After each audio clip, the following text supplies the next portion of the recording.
ओम शांति। आज है 24 अक्टूबर 2020 की साकार मुरली। पहले सुनते हैं मुरली की मुख्य पॉइंट्स। बाबा ने कहा, इस समय सारे विश्व पर रावण का राज्य है।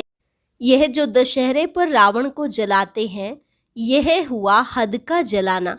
अभी तो बेहद का विनाश अर्थात सच्चा सच्चा दशहरा होना है। फिर बाबा ने कहा, यह भारत मेरी जन्मभूमि है, यही सबसे बड़ा तीर्थ है। मैं यहाँ आकर सबकी सदगति करता हूँ, भारत को हेवन बना देता हूँ। सारी दुनिया सब्ज बन जाती है, सब कुछ नया, वहाँ दुख का नाम भी नहीं होगा। 5 तत्व भी तुम्हारी सर्विस में हाजिर रहेंगे। आगे कहा, ऐसे स्वर्ग का मालिक बनाने वाले बाप को बहुत प्यार से याद करो। तुमको देख और भी ऐसे कर्म करेंगे। इसको ही कहा जाता है अलौकिक दिव्य कर्म। तुम्हारी बहुत सर्विस होनी है। बहुत उदार चित हुंडी भरने वाले सांवल शाह भी निकलेंगे। सबसे अच्छा टाइटल तुम बच्चों को ही मिलता है, स्वदर्शन चक्रधारी। अभी तुम कितने स्वच्छ बुद्धि बने हो, पहले तुम्हारी भी तुच्छ बुद्धि थी। और लास्ट में बाबा ने कहा, बच्चों को सर्विस का बहुत उमंग रहना चाहिए। मुख से ज्ञान रत्नों के सिवाय और कुछ ना निकले। तुम हरेक रूप बसंत हो। अब सुनते हैं महावाक्यों को विस्तार से। मुरली का सार। मीठे बच्चे, तुम हो सच्चे सच्चे परवाने, जो अभी शम्मा पर फिदा होते हो। इस फिदा होने का ही यादगार यह दीपावली है। प्रश्न, बाबा ने अपने बच्चों को कौन सा समाचार सुनाया है? उत्तर, बाबा ने सुनाया, तुम आत्माएं निर्वाण धाम से कैसे आती हो और मैं कैसे आता हूँ। मैं कौन हूँ, क्या करता हूँ, कैसे राम राज्य स्थापन करता हूँ, कैसे तुम बच्चों को रावण पर विजय पहनाता हूँ। अभी तुम बच्चे इन सब बातों को जानते हो। तुम्हारी ज्योति जगी हुई है। गीत, तुम ही हो माता पिता, तुम ही हो। ओम शांति। मीठे मीठे रूहानी बच्चों ने गीत सुना। आत्माओं ने इन जिस्मानी कर्मेंद्रियों से गीत सुना। गीत में पहले तो ठीक था, पिछाड़ी को फिर भक्ति के अक्षर थे। तुम्हारे चरणों की धूल हैं। अब बच्चे चरणों की धूल थोड़े ही होते हैं, यह रॉन्ग है। बाप बच्चों को राइट अक्षर समझाते हैं।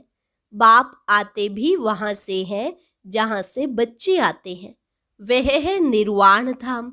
बच्चों को सबके आने का समाचार तो सुनाया, अपना भी सुनाया कि मैं कैसे आता हूँ, आकर के क्या करता हूँ।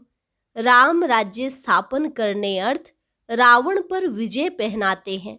बच्चे जानते हैं राम राज्य और रावण राज्य इस पृथ्वी पर ही कहेंगे। अभी तुम विश्व के मालिक बनते हो। धरती, आसमान, सूर्य आदि सब तुम्हारे हाथ आ जाते हैं तो कहेंगे रावण राज्य सारे विश्व पर और राम राज्य भी सारे विश्व पर है। रावण राज्य में कितने करोड़ हैं, राम राज्य में थोड़े होते हैं, फिर धीरे धीरे वृद्धि को पाते हैं। रावण राज्य में वृद्धि बहुत होती है क्योंकि मनुष्य विकारी बन जाते हैं। राम राज्य में है निर्विकारी। मनुष्यों की ही कहानी है, तो राम भी बेहद का मालिक, रावण भी बेहद का मालिक है।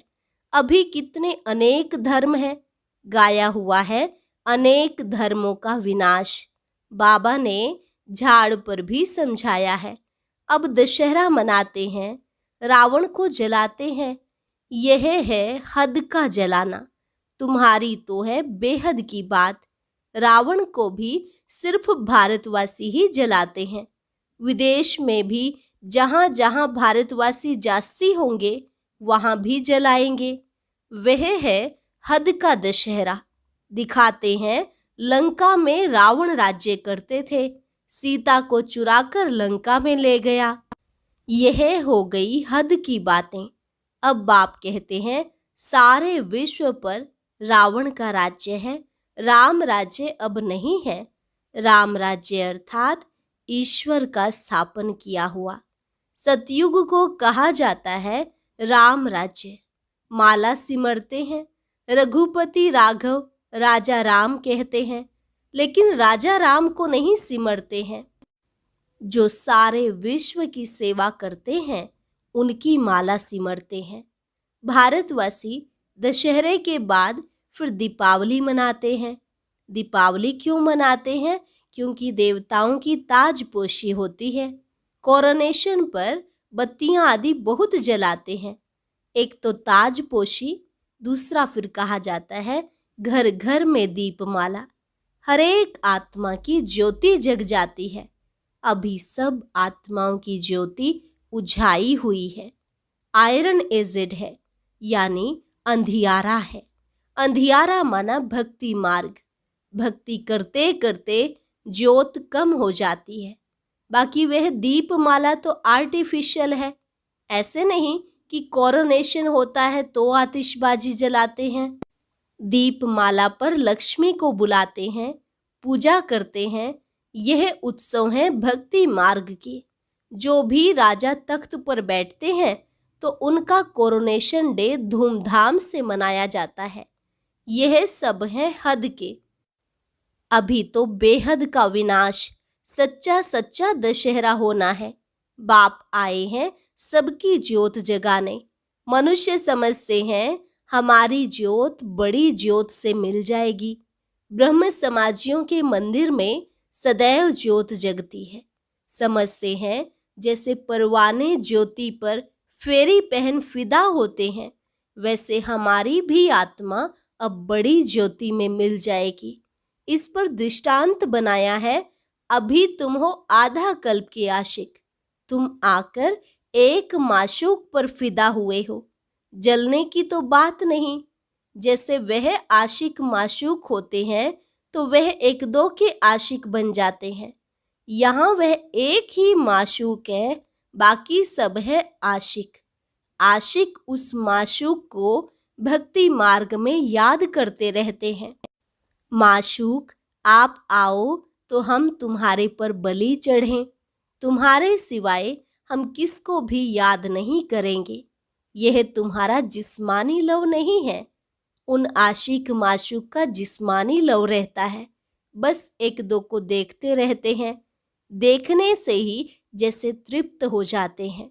यहाँ तो एक माशूक, बाकी सब हैं आशिक। सब बाप को याद करते हैं। भले कोई नेचर आदि को भी मानते हैं, फिर भी ओ गॉड, हे भगवान मुख से जरूर निकलता है। सब उनको बुलाते हैं, हमारे दुख दूर करो। भक्ति मार्ग में तो बहुत आशिक माशूक होते हैं। कोई किसका आशिक, कोई किसका आशिक। हनुमान के कितने आशिक होंगे। सब अपने अपने माशूक के चित्र बनाकर फिर आपस में मिलकर बैठ उनकी पूजा करते हैं। पूजा कर फिर माशूक को डुबो देते हैं। अर्थ कुछ भी नहीं निकलता। यहाँ वह बात नहीं। यह तुम्हारा माशूक एवर गोरा है, कभी सांवरा बनता नहीं। बाप मुसाफिर आकर सबको गोरा बनाते हैं। तुम भी मुसाफिर हो ना, दूर देश से आकर यहाँ पार्ट बजाते हो। तुम्हारे में भी नंबरवार पुरुषार्थ अनुसार समझते हैं। अभी तुम त्रिकालदर्शी बन गए हो। रचता और रचना के आदि मध्य अंत को जानते हो। तो तुम हो गए त्रिकालदर्शी ब्रह्मा कुमार कुमारियां। जैसे जगत गुरु आदि का भी टाइटल मिलता है ना, तुमको यह टाइटल मिलता है। तुमको सबसे अच्छा टाइटल मिलता है स्वदर्शन चक्रधारी। तुम ब्राह्मण ही स्वदर्शन चक्रधारी हो। या शिव बाबा भी है? शिव बाबा भी हैं। हाँ, क्योंकि स्वदर्शन चक्रधारी आत्मा होती है ना शरीर के साथ। बाप भी इसमें आकर समझाते हैं। शिव बाबा स्वदर्शन चक्रधारी ना हो तो तुमको कैसे बनाए। वह सबसे सुप्रीम उच्च ते उच्च आत्मा है। देह को थोड़े ही कहा जाता। वह सुप्रीम बाप ही आकर तुमको सुप्रीम बनाते हैं। स्वदर्शन चक्रधारी आत्माओं के सिवाय कोई बन ना सके। कौन सी आत्माएं? जो ब्राह्मण धर्म में है। जब शूद्र धर्म में थे तो नहीं जानते थे, अब बाप द्वारा तुमने जाना है। कितनी अच्छी अच्छी बातें हैं, तुम ही सुनते हो और खुश होते हो। बाहर वाले यह सुने तो आश्चर्य खाएं, ओहो, यह तो बहुत उच्च ज्ञान है। अच्छा, तुम भी ऐसा स्वदर्शन चक्रधारी बनो तो फिर चक्रवर्ती राजा विश्व का मालिक बन जाएंगे। यहाँ से बाहर गए खलास। माया इतनी बहादुर है, यहाँ की यहाँ रहे। जैसे गर्भ में बच्चा अंजाम वायदा कर निकलता है, फिर भी वहाँ की वहाँ रह जाती है। तुम प्रदर्शनी आदि में समझाते हो, बहुत अच्छा अच्छा करते हैं, नॉलेज बहुत अच्छी है, मैं ऐसा पुरुषार्थ करूँगा, यह करूँगा। बस बाहर निकला, वहाँ की वहाँ रही, परंतु फिर भी कुछ न कुछ असर रहता है।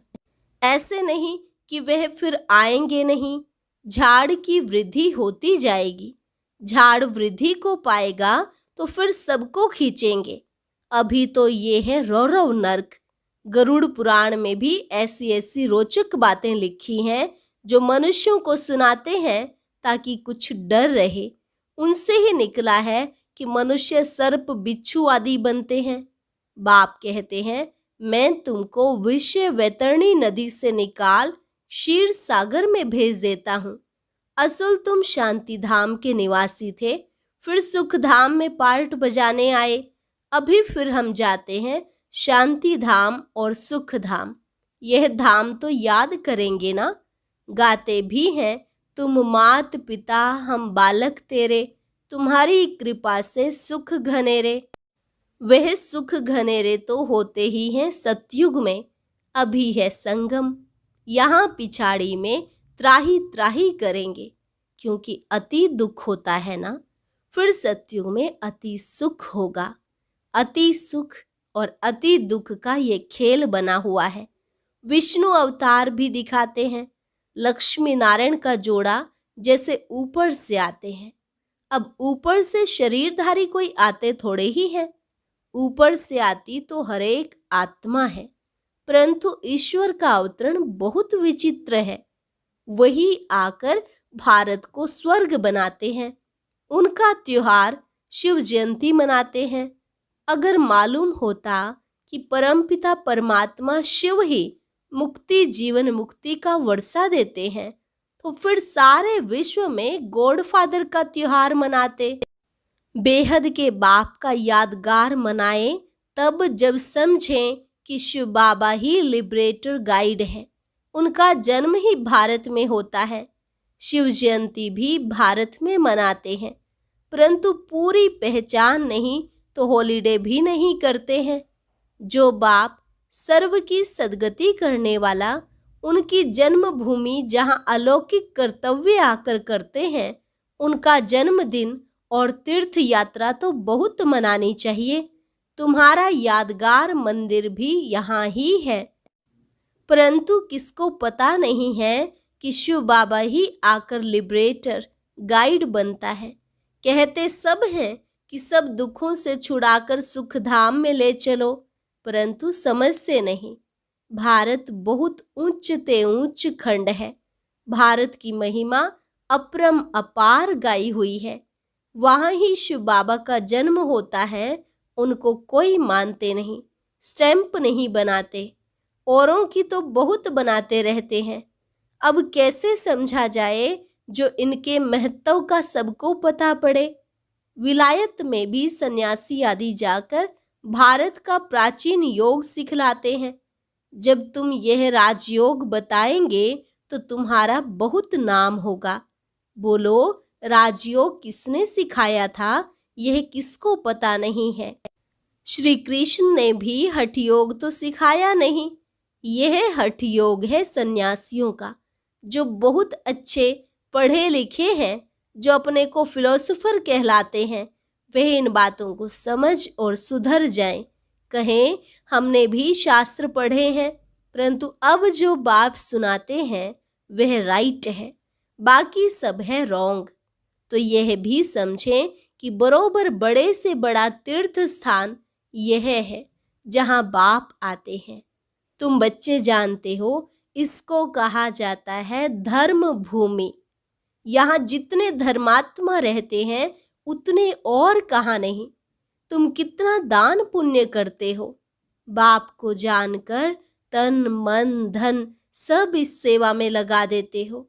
बाप ही सबको लिबरेट करते हैं, सबको दुख से छुड़ाते हैं, और धर्म स्थापक कोई दुख से नहीं छुड़ाते हैं। वे तो आते ही हैं उनके पिछाड़ी। नंबर वार सब पार्ट बजाने आते हैं। पार्ट बजाते बजाते तमो प्रधान बन जाते हैं। फिर बाप आकर सतो प्रधान बनाते हैं। तो यह भारत कितना बड़ा तीर्थ है। भारत सबसे नंबर 1 उच्च भूमि है। बाप कहते हैं, मेरी यह जन्म भूमि है। मैं आकर सबकी सद्गति करता हूँ, भारत को हेवन बना देता हूँ। तुम बच्चे जानते हो, बाप स्वर्ग का मालिक बनाने आए हैं। ऐसे बाप को बहुत प्यार से याद करो। तुमको देख और भी ऐसे कर्म करेंगे। इसको ही कहा जाता है अलौकिक दिव्य कर्म। ऐसे मत समझो कोई नहीं जानेंगे। ऐसे निकलेंगे जो तुम्हारे यह चित्र भी ले जाएंगे। अच्छे अच्छे चित्र बने तो स्टीमर भरा कर ले जाएंगे। स्टीमर जहाँ जहाँ खड़ा रहता है वहाँ ये चित्र लगा देंगे। तुम्हारी बहुत सर्विस होनी है। बहुत उदार चित्त, हुंडी भरने वाले सांवल शाह भी निकलेंगे जो ऐसे काम करने लग पड़ते हैं ताकि सबको मालूम पड़े कि यह कौन है जो इस पुरानी दुनिया को बदल और फिर नई दुनिया स्थापन करते हैं। तुम्हारी भी पहले तुच्छ बुद्धि थी, अभी तुम कितने स्वच्छ बुद्धि बने हो। जानते हो, हम इस ज्ञान और योग बल से विश्व को हेवन बनाते हैं। बाकी सब मुक्ति धाम में चले जाएंगे। तुम्हें भी अथॉरिटी बनना है। बेहद के बाप के बच्चे होना, शक्ति मिलती है याद से। बाप को वर्ल्ड ऑलमाइटी अथॉरिटी कहा जाता है। सभी वेदों शास्त्रों का सार बताते हैं। तो बच्चों को कितना उमंग रहना चाहिए सर्विस का। मुख से ज्ञान रत्नों के सिवाय और कुछ ना निकले। तुम हरेक रूप बसंत हो। तुम देखते हो सारी दुनिया सब्ज हरी भरी बन जाती है। सब कुछ नया, वहां दुख का नाम नहीं। 5 तत्व भी तुम्हारी सर्विस में हाजिर रहते हैं। अभी वह डिसर्विस करते हैं क्योंकि मनुष्य लायक नहीं है। बाप अभी लायक बनाते हैं। अच्छा, मीठे मीठे सिकिलधे बच्चों प्रति मात पिता बाप दादा का याद प्यार और गुड मॉर्निंग। रूहानी बाप की रूहानी बच्चों को नमस्ते। रूहानी बच्चों की रूहानी बाप दादा को नमस्ते नमस्ते, गुड मॉर्निंग। धारणा के लिए मुख्य सार। पहली पॉइंट, रूप बसंत बन मुख से सदैव ज्ञान रत्न ही निकालने हैं। सर्विस के उमंग में रहना है, याद में रहना और सबको बाप की याद दिलाना, यही दिव्य अलौकिक कार्य है। दूसरी पॉइंट, सच्चा सच्चा आशिक बन एक माशूक पर फिदा होना है, अर्थात बलि चढ़ना है, तभी सच्ची दीपावली होगी। वरदान, गृहस्थ व्यवहार और ईश्वरीय व्यवहार दोनों की समानता द्वारा सदा हल्के और सफल भव। गृहस्थ व्यवहार और ईश्वरीय व्यवहार दोनों की समानता द्वारा सदा हल्के और सफल भव। सभी बच्चों को शरीर निर्वाह और आत्म निर्वाह की डबल सेवा मिली हुई है, लेकिन दोनों ही सेवाओं में समय का, शक्तियों का समान अटेंशन चाहिए। यदि श्रीमत का कांटा ठीक है तो दोनों साइड समान होंगे, लेकिन गृहस्थ शब्द बोलते ही गृहस्थी बन जाते हो तो बहानेबाजी शुरू हो जाती है। इसलिए गृहस्थी नहीं, ट्रस्टी है। इस स्मृति से गृहस्थ व्यवहार और ईश्वरीय व्यवहार दोनों में समानता रखो तो सदा हल्के और सफल रहेंगे। स्लोगन, फर्स्ट डिवीजन में आने के लिए कर्मेंद्रीय जीत माया जीत बनो। फर्स्ट डिवीजन में आने के लिए कर्मेंद्रीय जीत माया जीत बनो। अच्छा,